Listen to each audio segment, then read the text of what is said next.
Hello hello hello জেনপাস Yuji aspirants. আমি Ankita ma'am আজকে তোমাদের ইংলিশের মোস্ট ইম্পর্টেন্ট টপিকস নিয়ে চলে এসেছি। তো জেনপাসের এক্সাম 7 তারিখ, তার আগের মোমেন্টে আমরা ইংলিশের যে মোস্ট ইম্পর্টেন্ট চ্যাপ্টার্স গুলো রয়েছে এবং সেই জায়গা থেকে কিরকম প্রশ্ন আসতে পারে, কিংবা তোমাদের লাস্ট মিনিট তোমরা কিভাবে প্রিপেয়ার করে নিজেকে নিয়ে যাবে পরীক্ষাতে, মানে বা পরীক্ষার সেন্টারে, সেটা নিয়ে আজকে আমরা কিন্তু আলোচনা করে নেব। তো প্রথমত দেখো, জেনপাস ইউজি এক্সামে আমাদের ইংলিশের যে পোর্শনটা রয়েছে সেখানে আমাদের বেশ কিছু টপিকস রয়েছে। কিছু টপিকস হাই ওয়েটেজ, কিছু মিড এবং কিছু মানে এক্সট্রিমলি হাই ওয়েটেজের টপিকস। তো আমাদের মোটামুটি আমরা চ্যাপ্টার সম্পর্কে সবাই অ্যাওয়ার। আমরা যারা ক্লাসে মানে জেনপাসের যে ব্যাচে আমরা যারা ক্লাস করেছি তারা কিন্তু অনেকটাই প্র্যাকটিস করেছি, কিংবা যারা ইউটিউবে ক্লাস করেছি তারা কিন্তু পিওআইকিউ সেশনও করেছি। এবার তোমাদের উপরে কাজ হচ্ছে তোমরা মক টেস্ট দাও এবং প্র্যাকটিস করো, সেটা তো যাবেই। কিন্তু পরীক্ষার ঠিক আগের মোমেন্টে এই কয়েকটা দিনের মধ্যে আমরা কোন জিনিসগুলোকে বেশি ফোকাস করে দেখব সেটা কিন্তু একটা আলোচ্য বিষয়। তো সেই জায়গাতেই আমি তোমাদেরকে গাইড করতে এসেছি। প্রথমত দেখো, আমাদের যে চ্যাপ্টারগুলো রয়েছে তোমরা সেগুলো জানো, তবুও আমি তোমাদেরকে বলে দিচ্ছি। Fill in the blanks, error correction, synonym antonyms, one word substitution, sentence improvement, voice, narration, idiom and phrases, spelling test যেটা কিন্তু বেশ tricky, parts of speech, joining, article, preposition, এই সমস্তটাই কিন্তু আসে। তো আমরা আমাদের এই যে চ্যাপ্টার্স গুলো রয়েছে এটাকে 3 ভাগে আমরা ভাগ করতে পারি। প্রথমত হচ্ছে কম্প্রিহেনশন বেসড, অর্থাৎ তোমাদেরকে যে সেন্টেন্সটা দিয়ে দেবে সেটাকে বুঝে উপলব্ধি করে তোমাদেরকে ফিল ইন দ্য ব্ল্যাঙ্কস করতে হবে। সেটা আমাদের ক্লোজ টেস্টের মধ্যে পড়ে যাচ্ছে, যেটা কিনা ফিল ইন দ্য ব্ল্যাঙ্কস কিন্তু আমাদের যে চ্যাপ্টার গুলো রয়েছে না তার সেটার মধ্যে সব থেকে ওয়েটেজের চ্যাপ্টার হচ্ছে ফিল ইন দ্য ব্ল্যাঙ্কস, এবং মোস্ট ইম্পর্টেন্ট পোর্শন হচ্ছে আমাদের ফিল ইন দ্য ব্ল্যাঙ্কস। এখান থেকে কিন্তু বহু রকমের ফিল ইন দ্য ব্ল্যাঙ্কস আসতে পারে। হ্যাঁ, সেটা ফ্রেজাল ভার্ব বেসেও আসতে পারে, প্রিপোজিশনেরও আসতে পারে, আর্টিকেলেরও আসতে পারে, টেন্সেরও আসতে পারে, ক্লোজ টেস্টেরও আসতে পারে। তো ফিল ইন দ্য ব্ল্যাঙ্কস ভীষণভাবে প্র্যাকটিস করে যাবে, কারণ মানে আমি লাস্ট কিছু বছরের প্রশ্ন যে যখন অ্যানালাইজ করেছি তখন দেখেছি ফিল ইন দ্য ব্ল্যাঙ্কস থেকেই প্রথম দিকের প্রশ্নগুলো আসে। দ্বিতীয়ত হচ্ছে এই ফিল ইন দ্য ব্ল্যাঙ্কস এর সাথে সাথে মোটামুটি ওয়েটেজের জায়গা হচ্ছে এরার কারেকশন। এই এরার কারেকশন কিন্তু টেন্সের উপর বেস করে আসে, তাই টেন্স যখন রেডি করছো টেন্সের যে এরার গুলো আসতে পারে সেটাও তোমরা নোটিসে রাখবে। এবং সব থেকে বেশি এরার কারেকশন আসে হচ্ছে subject verb agreement. Subject verb agreement যদি আমরা প্রপারলি না করে যাই, এই চ্যাপ্টারটা ভীষণ ইম্পর্টেন্ট চ্যাপ্টার। মানে এরার কারেকশনের মধ্যে সব থেকে ইম্পর্টেন্ট জায়গা হচ্ছে সাবজেক্ট ভার্ব এগ্রিমেন্টের। আর তার সাথে সিনোনিম অ্যান্টোনিমস আর ওয়ান ওয়ার্ড সাবস্টিটিউশন। এক্ষেত্রে আমাকে বহু স্টুডেন্ট বহুবার জিজ্ঞেস করেছে যে ম্যাম, সিনোনিম অ্যান্টোনিমসে আমাদের সমস্যা হয়, ওয়ান ওয়ার্ড সাবস্টিটিউশনের সমস্যা হয়, এই চ্যাপ্টার থেকে কতগুলো প্রশ্ন আসতে পারে? তো মোটামুটি ম্যাক্সিমাম 2টো প্রশ্ন আসবে, নয় সিনোনিম নয় অ্যান্টোনিমস, বা একটা ওয়ান ওয়ার্ড সাবস্টিটিউশন। একটাও আসতে পারে, 2টো প্রশ্নও আসতে পারে। তো এই ওয়ান ওয়ার্ড সাবস্টিটিউশন আর সিনোনিম অ্যান্টোনিমস এর ক্ষেত্রে একটাই আমি উপায় বলবো, যতটা তোমরা প্র্যাকটিস করবে তার মধ্যে থেকে আসলে অবশ্যই পারবে। হ্যাঁ, এমনটা কখনোই পসিবল নয় যে যে ওয়ার্ড সম্পর্কে তোমরা মানে জানো না তার সিনোনিম পারবেও না, অ্যান্টোনিমও পারবে না।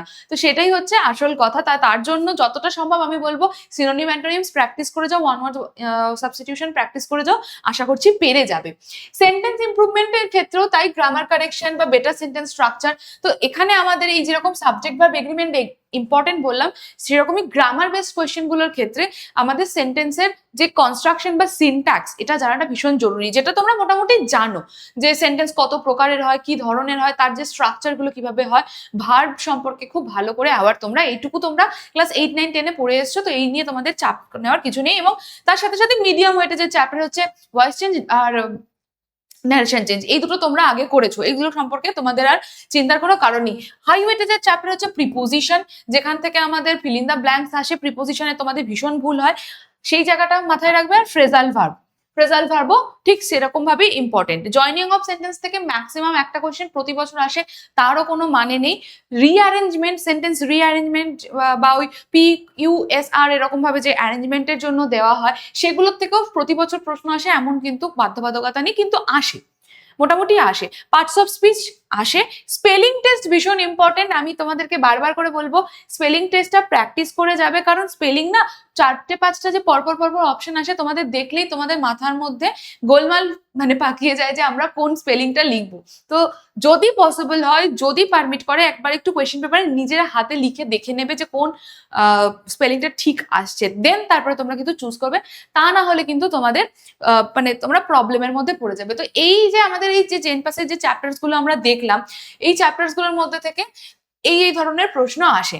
তো মানে অলরেডি তোমরা কিন্তু বহু চ্যাপ্টার প্র্যাকটিস করে গেছো, তবুও আমি বলবো যে আমাদের বেস গ্রামার জানতে গেলে, মানে আমি যে 3টে ক্যাটাগরিতে ভাগ করলাম, এক তো গেল তোমাদের কম্প্রিহেনশন বেসড, যেখানে আমাদের ক্লোজ টেস্ট হয়।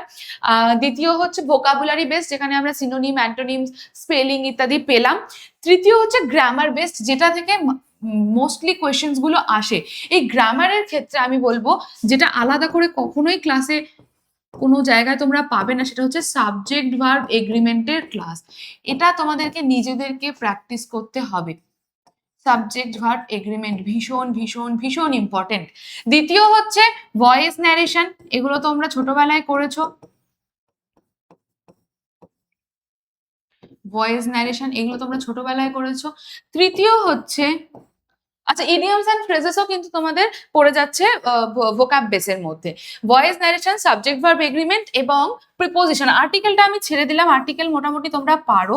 তো এই 3টে চ্যাপ্টার যতটা পারবে প্র্যাকটিস করে যেও।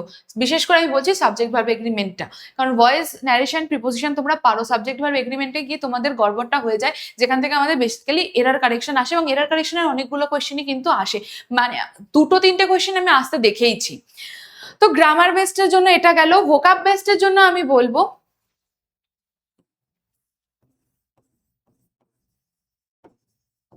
যে ভোকাবুলারি বেসড যে কোয়েশ্চেন্স গুলো আসে, এর জন্য তোমাদেরকে প্র্যাকটিস করতে হবে।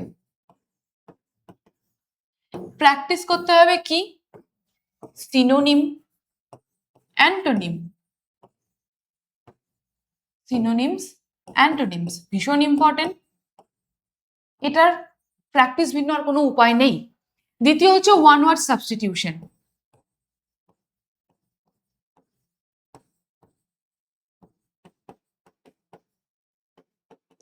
আর তৃতীয় হচ্ছে ইডিয়মস অ্যান্ড ফ্রেজেস।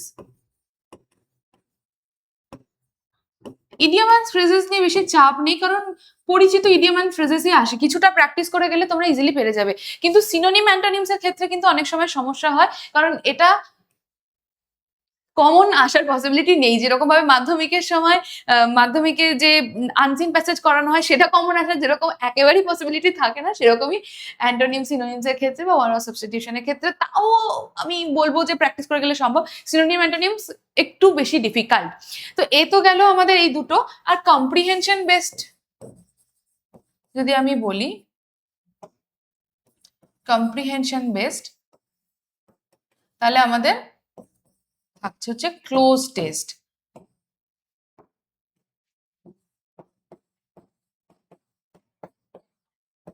তো ক্লোজ টেস্টের ফিল ইন দ্য ব্ল্যাঙ্কস করে যাবে, বা ক্লোজ টেস্টের যে এমসিকিউ সেটা করে যাবে। দেখবে, আশা করছি তোমাদের আর কোনো রকম কোনো সমস্যা হবে না। এই ইম্পর্টেন্ট টপিকস গুলো তোমাদের জন্য ভীষণ ভীষণ important. Feel in the blanks যত বেশি পারবে প্র্যাকটিস করে যাবে।